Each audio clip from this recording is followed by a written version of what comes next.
Good morning students. आज के lecture में हम लोग फंक्शन स्टार्ट करेंगे। देखिए 11th में भी फंक्शन था, लेकिन वहाँ सिर्फ डेफिनेशन पढ़ना था और कुछ स्पेशल फंक्शंस का डोमेन और रेंज।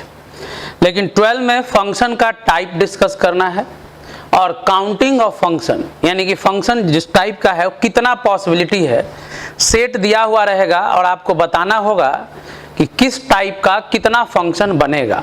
मेन यही दो टॉपिक 12 में है।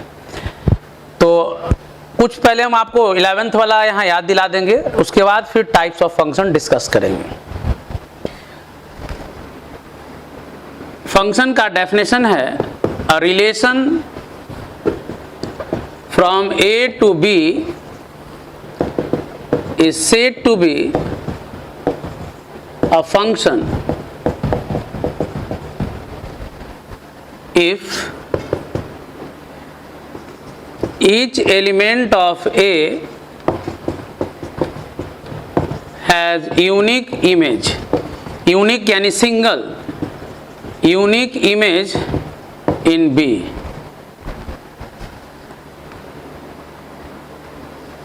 एक रिलेशन को फंक्शन कहते हैं। तो पहले तो आपको ये चेक करना होगा कि ये रिलेशन है कि नहीं।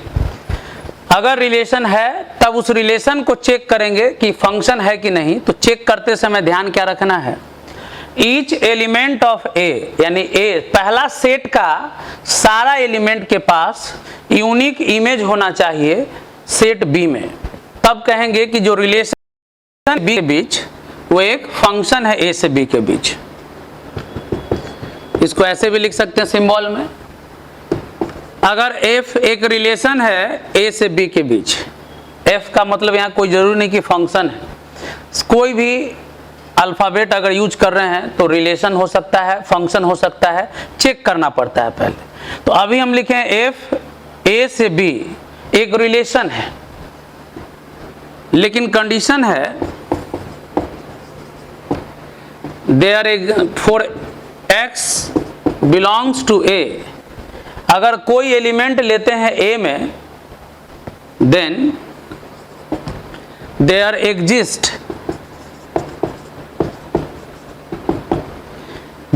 एग्जिस्ट Y, सिंगल Y या यूनिक Y भी लिख सकते हैं, सिंगल Y इन B। यानी A के हर एलिमेंट के लिए एक सिंगल एलिमेंट B में होना चाहिए जो x से जुड़ा हुआ हो। डेट इज x जुड़ा हुआ है किससे, y से। यानी हर x के लिए एक y मिलना चाहिए b में। और कैसा y मिलना चाहिए, जो y x का इमेज हो। आपको याद रखना होगा, फर्स्ट यहाँ जो x है, a का जो एलिमेंट है, इसको हम लोग कहेंगे प्री इमेज। 11th में पढ़ना था। और जो y जिससे जुड़ा हुआ है, इसको हम लोग कहेंगे इमेज। बहुत सारा बुक में x को इनपुट कहा गया है और y को आउटपुट कहा गया। यानी हर इनपुट के लिए एक सिंगल आउटपुट होना चाहिए, हर इनपुट के लिए एक सिंगल आउटपुट होना चाहिए, तभी उस रिलेशन को फंक्शन कहेंगे। तो यहाँ देखिए लिखे हैं कि f a से b के बीच, तो ये सिंबल है रिलेशन का कि f यहाँ फंक्शन रिलेशन है a से b के बीच। लेकिन कंडीशन क्या है कि हर x के लिए एक y सिंगल मिलना चाहिए ताकि x से y जुड़ा हुआ जुड़ सके। यहाँ x को क्या कहेंगे, प्री इमेज, और y को कहेंगे इमेज। एग्जाम्पल देखिएगा, एक सेट है, इसमें एलिमेंट लिए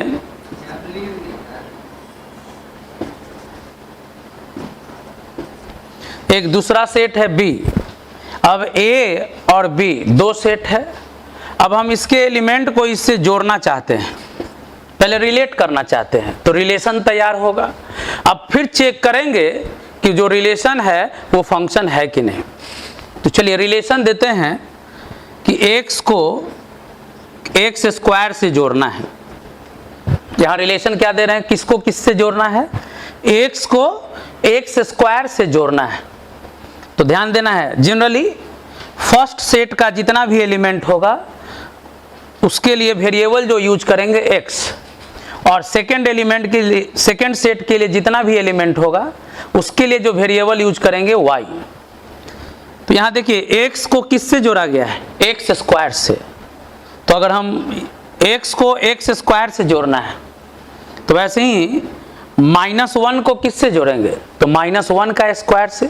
तो -1 का स्क्वायर +1, यानी -1 किससे जुड़ गया, 1 से।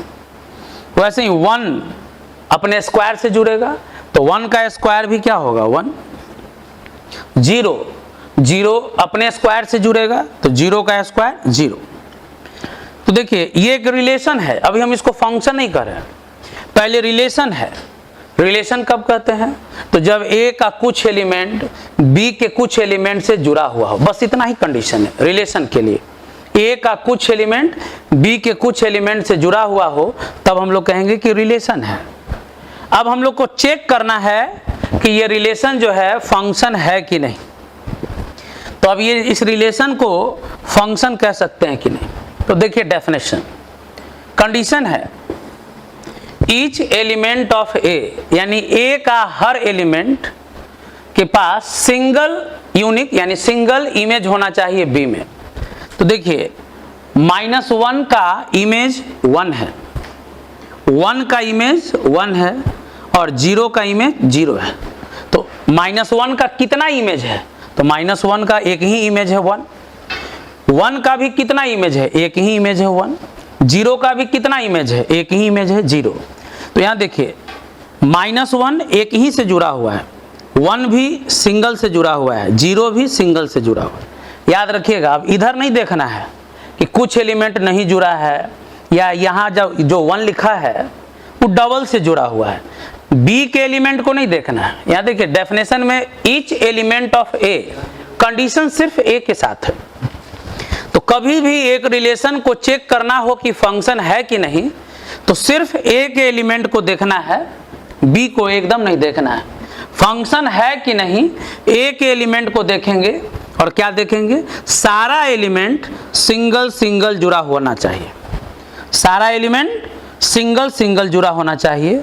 तो कह सकते हैं देखिए सारा एलिमेंट सिंगल सिंगल जुड़ा हुआ है, तो कह देंगे कि यहाँ जो रिलेशन था ये रिलेशन जो है एक फंक्शन है, इज अ फंक्शन।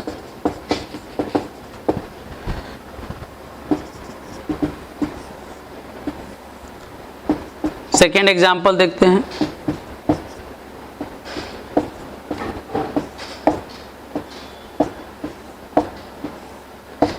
अब बताना है कि एक रिलेशन जुड़ा हुआ है तो रिलेशन है। ये जो रिलेशन है क्या ये रिलेशन फंक्शन है, तो हम बताएं फंक्शन है कि नहीं, इसके लिए a के एलिमेंट को देखना है। a के हर एलिमेंट को सिंगल सिंगल इमेज से जोड़ना होगा। तो देखिए इसके पास सिंगल इमेज है, हर एलिमेंट के पास इमेज तो है, लेकिन देखिए 1 के पास सिंगल इमेज है, 3 के पास सिंगल इमेज है, लेकिन 2 के पास सिंगल नहीं डबल इमेज है। 2 का इमेज 2 भी है और 2 का इमेज 3 भी है। तो यहाँ रीजन दे सकते हैं कि 2 has double image, therefore f is not a function. a के एलिमेंट को देखना है कि सारा एलिमेंट सिंगल सिंगल जुड़ा होना चाहिए, तब कहेंगे कि फंक्शन है, अदरवाइज फंक्शन नहीं होगा।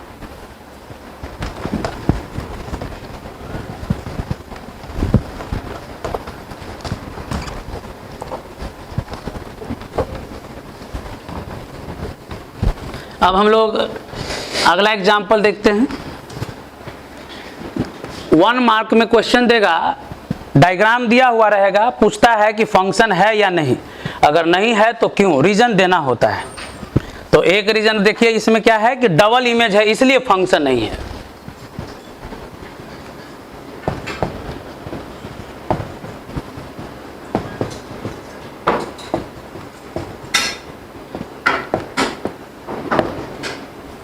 अब देखिए ये फंक्शन है कि नहीं, तो देखिए a का हर एलिमेंट नहीं जुड़ा हुआ है। 1 के पास इमेज है, 2 के पास इमेज है, लेकिन 3 के पास इमेज नहीं है। तो यहाँ रीजन लिखेंगे कि 3 हैज नो इमेज, 3 के पास कोई इमेज नहीं है, इसलिए f is not a function, यानी फंक्शन नहीं है। इसका 2 ही कारण होगा, या तो एक से ज़्यादा इमेज होगा तो फंक्शन नहीं होगा, या इमेज होगा ही नहीं तो भी फंक्शन नहीं होगा। यानी ए का हर एलिमेंट के पास सिंगल इमेज होना चाहिए तभी फंक्शन होगा। तो अभी जो एग्जाम्पल दिए ये एरो डायग्राम पे एग्जाम्पल है, आप लोग इसको 11th क्लास में भी पढ़े थे। एरो डायग्राम में बताना है कि फंक्शन है या नहीं है। अगर क्वेश्चन में रोस्टर फॉर्म भी दिया है तो हम लोग पहले एरो डायग्राम में बदल लेंगे, उसके बाद बता सकते हैं कि फंक्शन है या नहीं। अगर नहीं है तो क्यों, रीजन देना होगा।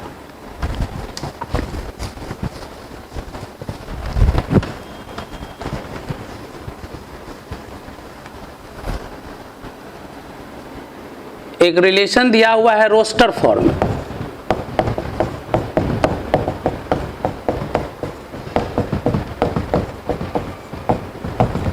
इसको हम लोग कहते हैं रोस्टर फॉर्म। बताए थे कि अगर रिलेशन में सारा पेयर, जितना भी पॉसिबल पेयर है, अगर हर पॉसिबल पेयर को लिख दें तो ये रोस्टर फॉर्म कहलाता है। तो अगर रोस्टर फॉर्म में भी दिया हुआ हो तो आप इसको एरो डायग्राम में बदल के बना सकते हैं। पहला एलिमेंट है 1, -1, 2, यहाँ भी 2 लिखा हुआ है। अब आइए दूसरा एलिमेंट कौन है, 0 लिखा हुआ है, 1, 3। तो फर्स्ट एलिमेंट से फर्स्ट सेट बना लेंगे, सेकेंड एलिमेंट से सेकेंड सेट बना लेंगे। अब देखिए 1 किससे जुड़ा हुआ है, तो 1 0 से जुड़ा हुआ है, तो 1 को 0 से जोड़ दीजिए। -1 किससे जुड़ा हुआ है, 0 से। 2 किससे जुड़ा हुआ है, 1 से, तो 2 को 1 से जोड़ दीजिए। फिर 2 को किससे जोड़ दिया गया, 3 से, तो 2 को 3 से जोड़ दिए। तो पहले ये रोस्टर फॉर्म में था, इसको बदल लिए किस में, एरो डायग्राम में। अब बताना है कि ये फंक्शन है कि नहीं, तो आप खुद देख सकते हैं इसमें हर एलिमेंट तो जुड़ा हुआ है, लेकिन यहां देखिए 2 हैज डबल इमेज। बताए थे कि पहला सेट में किसी के पास डबल इमेज नहीं होना चाहिए। तो जब डबल इमेज नहीं है, डबल इमेज है, तो लिखेंगे f is not a function.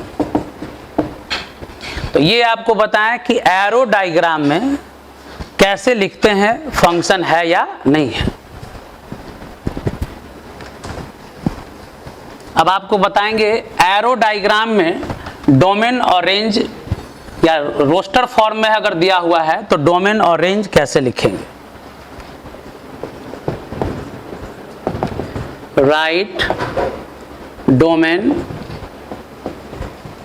Range and codomain of given function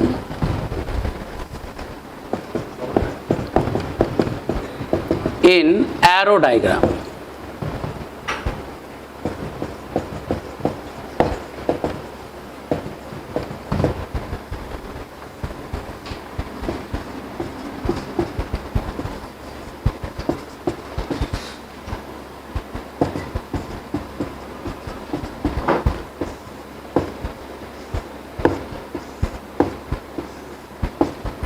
ये क्वेश्चन में दिया हुआ है, एरो डायग्राम फॉर्म में दिया हुआ है फंक्शन। अब आपको इसका डोमेन रेंज बताना है। पहले ये देखिए फंक्शन है कि नहीं। तो हम बताए हैं कि फंक्शन है कि नहीं, इसके लिए सिर्फ ए को देखना है। ए का हर एलिमेंट सिंगल जुड़ा होना चाहिए। ए का हर एलिमेंट सिंगल जुड़ा हुआ है तो कहेंगे कि ये फंक्शन है। चलिए अब कैसे डोमेन लिखेंगे। 11th क्लास में आप लोग पढ़े हैं डोमेन रेंज, तो बस हम एक बार रिपीट कर रहे हैं। एरो डायग्राम में अगर आपको फंक्शन बताना हो, फंक्शन का डोमेन, तो डोमेन में फर्स्ट एलिमेंट का कलेक्शन करते हैं जो जुड़ा हुआ है। फर्स्ट एलिमेंट का कलेक्शन जो जुड़ा हुआ है, तो डोमेन में 1 2 3 4। याद रखिएगा डोमेन में किसका कलेक्शन करेंगे, फर्स्ट एलिमेंट का जो जुड़ा हुआ है। रेंज ऑफ फंक्शन, रेंज में सेकेंड एलिमेंट का कलेक्शन करते हैं जो जुड़ा हुआ है। एक तरह से कह सकते हैं कि डोमेन में प्री इमेज का कलेक्शन होता है, कलेक्शन ऑफ प्री इमेज, और रेंज में इमेज का कलेक्शन होता है। रेंज में हम लोग किसको कलेक्ट करेंगे? इमेज को। तो देखिए रेंज इमेज बताएं, फर्स्ट एलिमेंट को प्री इमेज कहते हैं और ये सेकेंड एलिमेंट जो है वो इमेज है। तो देखिए डोमेन में फर्स्ट एलिमेंट का कलेक्शन किए जो जुड़ा हुआ है, रेंज में सेकेंड एलिमेंट का कलेक्शन करेंगे जो जुड़ा हुआ हो। तो सेकेंड एलिमेंट कौन है? -1 0 2। देखिए बहुत सारा एलिमेंट को नहीं लिखे हैं क्योंकि किसी का इमेज नहीं है, यानी रेंज में उसी को लिखेंगे जो किसी का इमेज होगा। तो डोमेन में फर्स्ट एलिमेंट का कलेक्शन, रेंज में सेकेंड एलिमेंट का कलेक्शन जो जुड़ा हुआ है। कोडोमेन, तो कोई भी फंक्शन है तो उसका कोडोमेन सेकेंड सेट जो होगा वो कोडोमेन कहलाएगा। सेकेंड सेट ये हुआ पूरा, तो कोडोमेन में हम लोग किसको लिखते हैं? सेकेंड सेट, यानी जिस सेट से इमेज बिलोंग कर सकता है। तो देखिए बी में कौन कौन एलिमेंट है? -1 0 1 2 3 4, यानी कंप्लीट सेकेंड सेट को कोडोमेन कहते हैं। अब आप एक चीज ऑब्जर्व कीजिएगा कि जो रेंज होगा -1 2 जुड़ा हुआ है, तो जो रेंज है वो किसका सबसेट है? कोडोमेन का। कारण रेंज में जितना भी एलिमेंट है वो सब कोडोमेन से लिखा गया है, यानी कह सकते हैं कि रेंज का सारा एलिमेंट कोडोमेन में है। यानी लिख सकते हैं ऑब्जेक्टिव क्वेश्चन में ये सब दे सकता है कि रेंज सबसेट होता है कोडोमेन का। जो रेंज है वो सबसेट है कोडोमेन का। तो इस तरह से अगर क्वेश्चन में एरो डायग्राम दिया गया है या रोस्टर फॉर्म है तो उसको भी आप एरो डायग्राम में बना के समझ सकते हैं। डोमेन फर्स्ट एलिमेंट का कलेक्शन, रेंज सेकेंड एलिमेंट जो जुड़ा हुआ है, कोडोमेन पूरा सेकेंड सेट का कलेक्शन। सेकेंड सेट को हम लोग क्या कहेंगे? कोडोमेन। और इसमें एक स्टेटमेंट दिए कि रेंज का सारा एलिमेंट किससे बिलोंग करेगा? कोडोमेन से, यानी रेंज सबसेट होता है कोडोमेन का।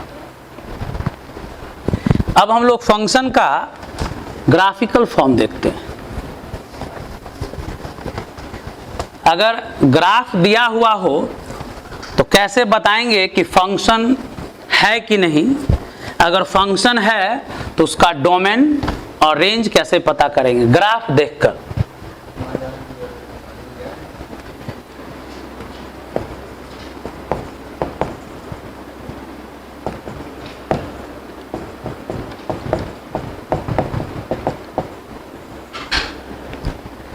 Graphical form of function.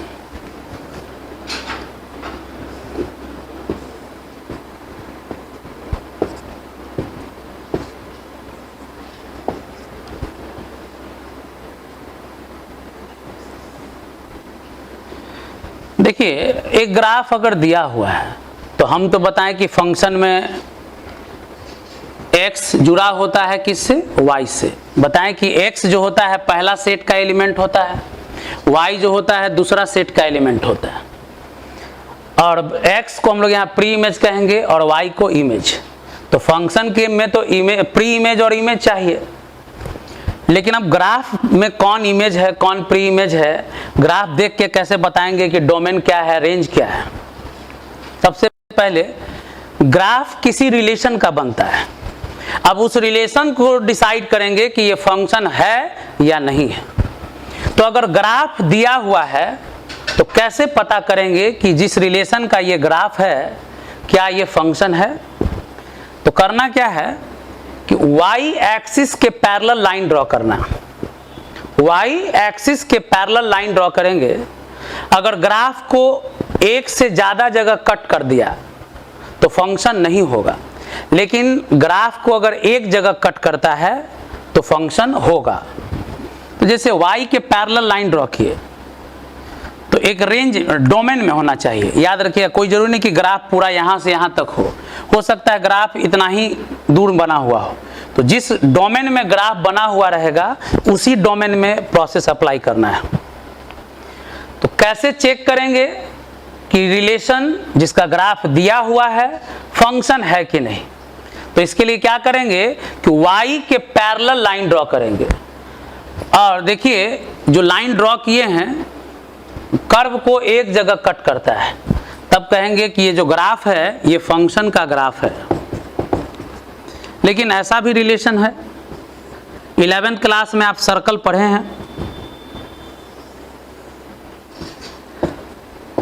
चलिए, सर्कल का इक्वेशन होता है x square plus y square equal to a square. 11th class में नहीं पढ़े हैं तो थोड़ा देर के लिए याद रखिए। X square plus y square equal to a square, ये एक सर्कल रिप्रेजेंट करता है। एक्स और वाई में रिलेशन है। अब इस रिलेशन को ग्राफ में प्लॉट किया गया तो क्या मिलता है? एक सर्कल मिलता है। अब हम लोग को बताना है कि क्या ये सर्कल फंक्शन है, यानी एक्स वाई के बीच जो रिलेशन है यहाँ एक सर्कल है। तो अब इस रिलेशन का ग्राफ देखकर बताना है कि ये रिलेशन फंक्शन होगा कि नहीं। तो हम प्रोसेस बताएं कि y के पैरेलल लाइन ड्रॉ करना है जिस डोमेन में ग्राफ है। तो y के पैरेलल लाइन ड्रॉ करने पर देखिए कर्व को ये लाइन दो जगह कट कर दिया। जो कर्व दिया हुआ था सर्कल, y के पैरेलल लाइन ड्रॉ करने पर इस कर्व को लाइन दो जगह कट कर दिया। तो जब दो जगह कट कर दिया इसका मतलब ये फंक्शन नहीं है। क्यों नहीं है इस पर भी आते हैं, लेकिन पहले आप प्रोसेस समझ जाइए कैसे चेक करना है कि फंक्शन है कि नहीं रिलेशन जो दिया हुआ है। तो y के पैरेलल लाइन ड्रॉ करेंगे, अगर कर्व को एक जगह कट करेगा डोमेन के अंदर तब कहेंगे कि फंक्शन है। अगर एक से ज्यादा जगह कट कर दिया तो कहेंगे फंक्शन नहीं है। यानी circle x square plus y square equal to a square जो रिलेशन है ये फंक्शन नहीं रिप्रेजेंट करता है। 11th में आप पढ़े थे upward parabola, downward parabola, left handed parabola, right handed parabola. चलिए एक पैराबोला बना दिए, अपवर्ड पैराबोला है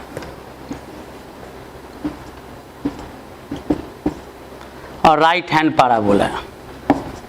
ऐसे ही ऑब्जेक्टिव क्वेश्चन में दे देगा, कर्व का नाम लिख देगा और बोलेगा कि कौन सा कर्व फंक्शन को रिप्रेजेंट करता है और कौन सा कर्व फंक्शन को रिप्रेजेंट नहीं करता है। तो सर्कल फंक्शन को रिप्रेजेंट नहीं कर रहा है। अब देखते हैं अपवर्ड पैराबोला है और एक राइट हैंड पैराबोला है। तो देखिए इस डोमेन में कहीं भी y के पैरेलल लाइन ड्रॉ करेंगे तो कर्व को एक ही जगह कट करेगा। तो अपवर्ड पैराबोला जो है फंक्शन को रिप्रेजेंट करता है, लेकिन राइट हैंड पैराबोला या लेफ्ट हैंड पैराबोला अगर y के पैरेलल लाइन ड्रॉ करते हैं दो जगह कट कर रहा है तो कहेंगे कि ये फंक्शन को रिप्रेजेंट नहीं करता है। तो ये जो अपवर्ड पैराबोला या डाउनवर्ड पैराबोला ये फंक्शन को रिप्रेजेंट कर रहा है, लेकिन लेफ्ट हैंड पैराबोला या राइट हैंड पैराबोला फंक्शन को रिप्रेजेंट नहीं कर रहा है। तो ये आपको बताएं हम कि कैसे आप चेक कर सकते हैं कि फंक्शन कौन सा ग्राफ रिप्रेजेंट करता है और कौन सा ग्राफ रिप्रेजेंट नहीं करता है। अब क्यों ऐसा हुआ, क्यों नहीं रिप्रेजेंट कर रहा है, ये रिप्रेजेंट कर रहा है? तो इसके लिए आपको ग्राफ का आइडिया होना चाहिए। तो अगर कर्व पर पॉइंट एक लेते हैं, तो कर्व पर एक पॉइंट लेते हैं, तो आप बोर्ड क्लास में पढ़े हैं हर पॉइंट का दो कोऑर्डिनेट होता है। तो चलिए इस पॉइंट का दो कोऑर्डिनेट होगा, एक्स कोऑर्डिनेट और वाई कोऑर्डिनेट। तो अब इस पॉइंट से अगर हम परपेंडिकुलर ड्रॉ करते हैं तो ये एक्स कोऑर्डिनेट होगा और ये वाई कोऑर्डिनेट। तो देखिए इस कर्व पर अगर x सिंगल है तो y भी क्या मिल रहा है? सिंगल। अगर x सिंगल है तो y भी सिंगल मिला। तो हर x के लिए सिंगल y है। तो फंक्शन का डेफिनेशन अभी बताएं। अगर हर x के लिए सिंगल y है तो कहेंगे कि ये फंक्शन है। लेकिन चलिए इस ग्राफ में आते जाके यहाँ क्लियर समझ में आएगा। एक पॉइंट ले लिए P। अब यहाँ से परपेंडिकुलर अगर हम ड्रॉ करते हैं तो ये x कोऑर्डिनेट है, ये y कोऑर्डिनेट। इस पॉइंट को मान लिए Q। अगर यहाँ से परपेंडिकुलर ड्रॉ करेंगे तो ऊपर वाले y1, ऊपर वाले को y1 मान लेते हैं और नीचे वाले को y2। तो अब यहाँ गौर कीजिए, एक ही x के लिए एक y ऊपर मिल रहा है और एक y नीचे मिल रहा है। तो कह सकते हैं इस ग्राफ में एक ही x का इमेज y1 भी है और इस x का इमेज y2 भी है। तो देखिए इस ग्राफ में सिंगल x के लिए सिंगल y मिलता है तो फंक्शन का डेफिनेशन फॉलो किया, लेकिन इस ग्राफ में सिंगल x के लिए ग्राफ ऊपर भी था और ग्राफ नीचे भी था, तो सिंगल x के लिए डबल y मिलता है, यानी एक x के लिए डबल इमेज मिलता है। इसलिए इस केस में कहेंगे कि ये फंक्शन नहीं है। तो फंक्शन का डेफिनेशन ही फॉलो कर रहे हैं, लेकिन हम एक इजी प्रोसेस बता दिए कि ज़्यादा सोचना नहीं है। y के पैरेलल लाइन ड्रॉ करना है, अगर एक जगह कट किया तो फंक्शन, एक से ज़्यादा जगह कट किया तो फंक्शन नहीं होगा। नोट कर लीजिए। अब हम लोग देखते हैं कि ग्राफिकल फॉर्म में अगर फंक्शन है, जैसे अभी हम आपको बताएं कि एरो डायग्राम या रोस्टर फॉर्म में है, तो डोमेन और रेंज इजी वे में आप देख के लिख दे रहे हैं कि फर्स्ट एलिमेंट जो है वो डोमेन है, सेकेंड एलिमेंट जो जुड़ा हुआ है रेंज है, और को डोमेन किसको कहें? सेकेंड सेट को। लेकिन अगर ग्राफ पता है तो डोमेन और रेंज लिख सकते हैं हम लोग। इसलिए आप देखिएगा बहुत सारा टफ क्वेश्चन का सॉल्यूशन जो खास करके IIT वगैरह में आता है, ग्राफ से बहुत जल्दी सॉल्व हो जाता है। तो थोड़ा अंडरस्टैंडिंग ग्राफिकल मेथड का भी रखना है, क्योंकि अगर आंसर आपको पहले ही पता चल जाए तो क्वेश्चन बनाने में कुछ ज़्यादा ही मजा आएगा। तो ग्राफ के मदद से हम लोग आंसर पता कर लेंगे पहले, उसके बाद जो बोर्ड का प्रोसेस है उस पर चले जाएंगे, ज़्यादा कॉन्फिडेंस में रहिएगा। तो देखिए ग्राफ को थोड़ा समझना है पहले। अगर फंक्शन का ग्राफ है, पता तो देखते के साथ चल जाएगा कि ग्राफ फंक्शन का है या नहीं।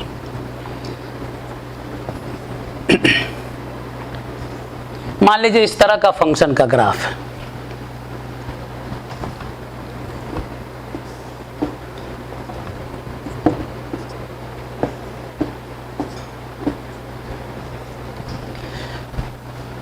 ये जो कर्व है ये कॉन्वेक्स है।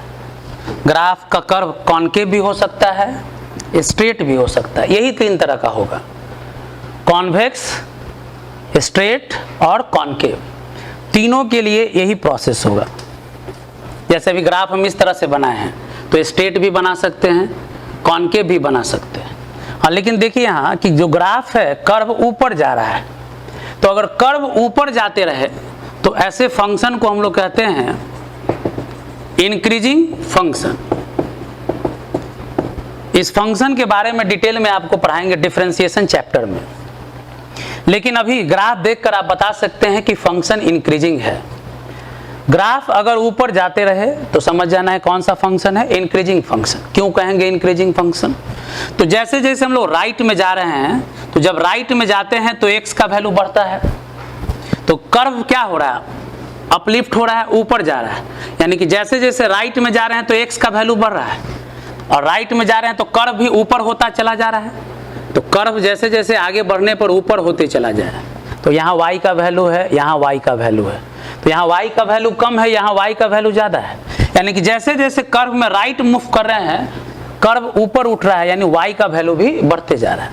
यानी कि जिस नेचर में x इंक्रीज कर रहा है, x है, उसी नेचर में y है।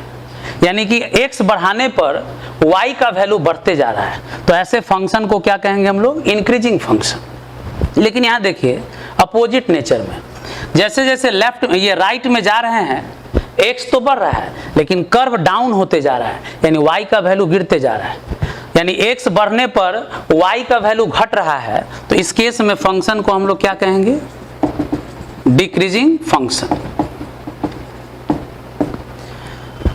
तो बताएं फंक्शन इंक्रीजिंग हो सकता है, फंक्शन डिक्रीजिंग हो सकता है। तो अगर एक नेचर का हो, मोनोटोनिक यानी सिंगल नेचर का फंक्शन अगर हो, सिंगल नेचर कहने का मतलब या तो इंक्रीजिंग हो या तो डिक्रीजिंग हो, तब इसका डोमेन और रेंज ग्राफ में कैसे पता करेंगे? तो इसके एंड पर, एंड से पहले एक्स एक्सिस पे परपेंडिकुलर ड्रॉ कीजिए, और फिर इसी एंड से वाई एक्सिस पे भी परपेंडिकुलर ड्रॉ करेंगे। इस प्रोसेस को कब लगाना है? जब फंक्शन मोनोटोनिक हो, सिंगल नेचर का हो। एंड से एक्स एक्सिस और वाई एक्सिस पे परपेंडिकुलर ड्रॉ कर देना है। मान लीजिए वाई एक्सिस पे जो वैल्यू मिला ये सी है और ये डी है, एक्स एक्सिस पे जो वैल्यू मिला ए है और बी है। तो हम बताएं कि किसी भी फंक्शन में एक्स जुड़ा होता है वाई से, तो x के पॉसिबल वैल्यू के कलेक्शन को हम लोग डोमेन कहेंगे। प्री इमेज है, लिख भी दिए थे इसके पहले, collection of possible pre image को हम लोग डोमेन कहेंगे और कलेक्शन ऑफ इमेज को हम लोग रेंज कहेंगे। तो देखिए इस ग्राफ के लिए अगर हम डोमेन लिखना चाहें और रेंज लिखना चाहें तो इस ग्राफ में फंक्शन का डोमेन, डोमेन कहने का मतलब प्री इमेज, और प्री इमेज को कौन रिप्रेजेंट कर रहा है, x। तो देखिए इस ग्राफ के लिए x का वैल्यू कहां से कहां तक है, तो x का वैल्यू a से b तक है, तो डोमेन हो गया a से b। अब रेंज यानी इमेज का वैल्यू, तो इमेज यानी y, तो y का वैल्यू कहां से कहां तक है, c से d तक, तो रेंज हो जाएगा c से d। यानी फंक्शन का अगर ग्राफ पता हो और नेचर सिंगल हो, इंक्रीजिंग या डिक्रीजिंग, तो बताएं एंड से एक्स एक्सिस और वाई एक्सिस पे परपेंडिकुलर ड्रॉ करेंगे और बताएंगे एक्स के वैल्यू को यहाँ कहाँ से कहाँ तक है वो डोमेन हो जाएगा, वाई का वैल्यू कहाँ से कहाँ तक मिला वो रेंज हो जाएगा, कोडोमेन। तो जितना भी अभी हम लोग फंक्शन का ग्राफ देखेंगे, all functions are real valued functions, यानी कि जितना भी यहाँ पे ग्राफ बनेगा वो सब रियल वैल्यूड फंक्शन होगा। तो या तो क्वेश्चन में सेकंड सेट देगा, क्वेश्चन में सेकंड सेट देगा। हम बताएं कि कोडोमेन किसको कहते हैं, बी को। अगर फंक्शन किसके बीच है, ए से बी के बीच, तो अगर फंक्शन ए से बी के बीच है तो सेकंड सेट देगा, तो लिखेंगे कोडोमेन बी है। लेकिन अगर किसी क्वेश्चन में सेकंड सेट का डिस्कशन नहीं करता हो, अगर किसी क्वेश्चन में सेकंड सेट का डिस्कशन नहीं करता हो, तब उस केस में कोडोमेन की जगह पे आर लिखना है। लेकिन अगर यहाँ क्वेश्चन में दिया है बी तो यहाँ लिखेंगे बी। लेकिन हम बोले कि जिस क्वेश्चन में फंक्शन का सेकंड सेट डिस्कस नहीं हो तो समझ जाना है उस फंक्शन का कोडोमेन आर होगा। चलिए यहाँ भी ग्राफ में हम लोग समझते हैं कि इसका डोमेन और रेंज कहाँ होगा। तो बताएं कि अगर मोनोटोनिक हो, सिंगल नेचर का हो, तो इसके एंड से परपेंडिकुलर ड्रॉ कर देना है एक्स एक्सिस पर और वाई एक्सिस पर। मान लीजिए वैल्यू ए से बी है और ये वैल्यू सी से डी है। तो यहाँ भी जो डोमेन लिखे हैं, डोमेन यानी एक्स का वैल्यू कहाँ से कहाँ तक है, तो एक्स का वैल्यू ए से बी तक है तो डोमेन हो गया। y का वैल्यू कहाँ से कहाँ तक है, c से d तक है तो c से d रेंज हो गया। तो ये बताएं कि कैसे इंक्रीजिंग फंक्शन या डिक्रीजिंग फंक्शन है यानी मोनोटोनिक नेचर का है तो उसका डोमेन और रेंज पता करेंगे।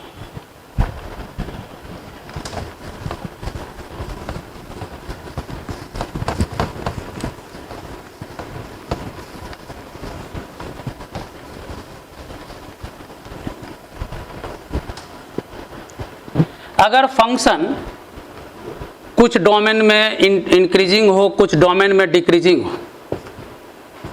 यानी दोनों नेचर है, कुछ वैल्यू के लिए इंक्रीज भी कर रहा है, कुछ वैल्यू के लिए डिक्रीज भी अगर करता हो,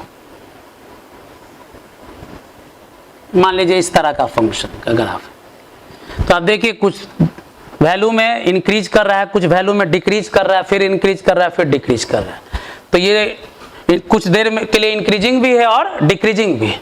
तो इस फंक्शन का डोमेन और रेंज कैसे पता करेंगे, तो डोमेन पता करने के लिए तो उसका एंड का वैल्यू ही देखना है।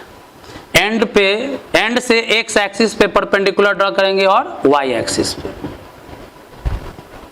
मान लीजिए वैल्यू ए है और ये वैल्यू बी है, तो हम बताएं कि डोमेन में एक्स का वैल्यू ही लिखेंगे। तो डोमेन में एक्स का वैल्यू कहां से कहां तक है, ए से बी तक। रेंज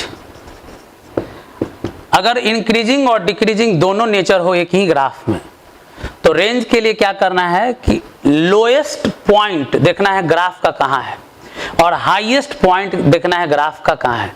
यानी कि आपको ढूंढना होगा कि कौन ग्रेटेस्ट वैल्यू है और कौन लिस्ट वैल्यू दे रहा है। तो देखिए इस ग्राफ में सबसे लोएस्ट पार्ट यहाँ है और इस ग्राफ का सबसे हाईएस्ट पार्ट यहाँ है।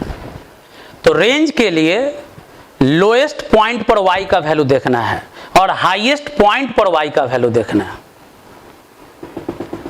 तो लोएस्ट पॉइंट पर मान लीजिए y का वैल्यू c है और हाईएस्ट पॉइंट पर मान लेते हैं y का वैल्यू d है। दोनों नेचर का अगर है तो रेंज के लिए लोएस्ट पॉइंट और हाईएस्ट पॉइंट पर y का वैल्यू देखना है। तो y का वैल्यू कहां से कहां तक है? c से d तक। तो यहां रेंज हो गया c से d। तो अभी आप एक चीज ऑब्जर्व कर रहे होंगे कि जितना भी जो तीनों ग्राफ बताए हैं उसमें फंक्शन कंटिन्यूअस है। कंटिन्यूअस यानी कि ग्राफ में कहीं कोई ब्रेकिंग नहीं है। तो ध्यान रखना है, ग्राफ अगर कंटिन्यूअस हो तब इस तरह से डोमेन और रेंज निकालना है। आगे हम आपको बताएंगे अगर डिसकंटिन्यूअस रहा तब उसका डोमेन और रेंज कैसे लिखते हैं, लेकिन अभी जितना का जरूरत है उतना आपको बताएं। तो अभी आपको बता दिए हम फंक्शन कैसे चेक करना है, roster form, arrow diagram form में या ग्राफिकल फॉर्म में कैसे, डोमेन और रेंज कैसे लिखते हैं।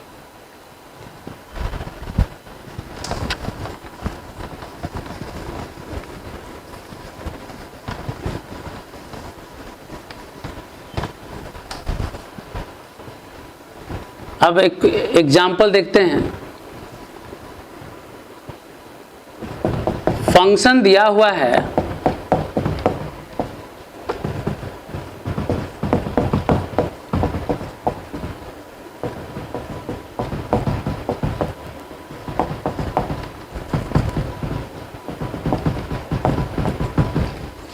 ये एक फंक्शन दिया हुआ है।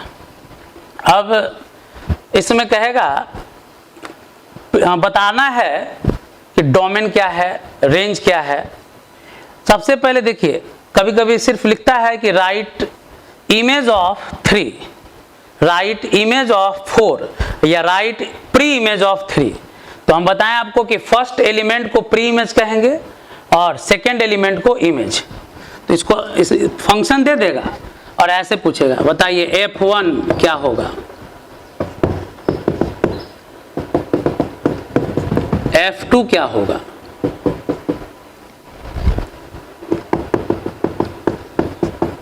F4 क्या होगा, F5 क्या होगा। सिंपल क्वेश्चन है। देखिए F1, तो F1 का मतलब हुआ, इसको हम लोग इमेज ऑफ 1, F1 को क्या रीड करना है, इमेज ऑफ 1। तो 1 का इमेज, तो देखिए जो फंक्शन दिया हुआ है रोस्टर फॉर्म में उसमें 1 कैसा जुड़ा हुआ है 1 के साथ, तो लिखेंगे 1 का इमेज 1 है। इसी तरह से F2 को रीड करेंगे हम लोग इमेज ऑफ 2। तो देखिए इसमें 2 का इमेज 3 है। F4 इमेज ऑफ 4, तो F4 यानी 4 का इमेज, तो 4 का इमेज 3 है। इसमें फिर पूछ रहा है F5 यानी कि इमेज ऑफ 5। तो बताइए इस फंक्शन में 5 का इमेज, तो कहीं पे 5 का इमेज तो है ही नहीं, तो जहां नहीं मिले वहां लिखना है DNE, डज नॉट एग्जिस्ट। तो यहां पे 5 का इमेज नहीं है तो लिख दिए डज नॉट एग्जिस्ट या नॉट डिफाइंड भी लिख सकते हैं। इस क्वेश्चन में अगर आपको डोमेन लिखना हो तो डोमेन में फर्स्ट एलिमेंट को कलेक्ट कर लेंगे 1 2 3 0 4। रेंज लिखना हो तो सेकेंड एलिमेंट को कलेक्ट कर लेना है 1 3 2 1 3। तो जो एलिमेंट एक बार लिख चुके उसको रिपीट नहीं करते हैं।